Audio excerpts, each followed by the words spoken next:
बिस्मिल्लाहिर्रहमानिर्रहीम अस्सलाम वालेकुम। अगर आप लोग दुबई का टूरिस्ट वीज़ा विज़िट वीज़ा लेना चाहते हैं और वर्क वीज़ा लेना चाहते हैं या आपने ले लिया हुआ था, अब आप लोग कैसे जाएं, ये सब कुछ बताया जाएगा इसमें।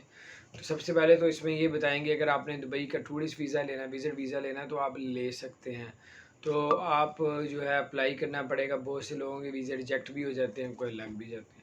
जो फैमिली के साथ अप्लाई करते हैं उनके वीज़ा लग जाते हैं। जिनकी उम्र 50 साल से ज़्यादा है उनका भी वीज़ा लगने का काफ़ी चांस है, और जिनकी 50 साल से कम है, 40 से कम है, उनके वीज़ा लगने के बिल्कुल चांस नहीं है। और आपको बताते चलें कि अगर आपने वीज़ा लेना है तो बहुत से एजेंट जो है डन बेस पे काम कर रहे हैं, पता नहीं कैसे वीज़ा लगवा लेते हैं, अल्लाह ताला खैर करे।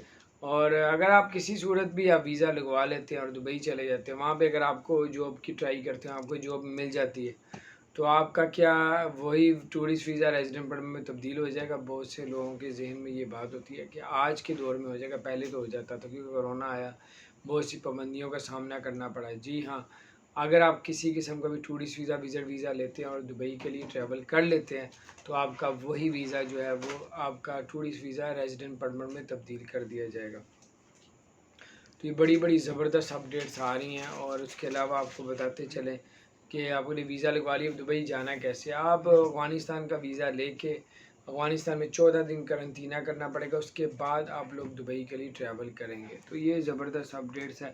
अफ़गानिस्तान का वीज़ा लेके बिल्कुल फ्री है, और अगर आप किसी एजेंट से लगवाएंगे तो आपका 34,000 रुपये का।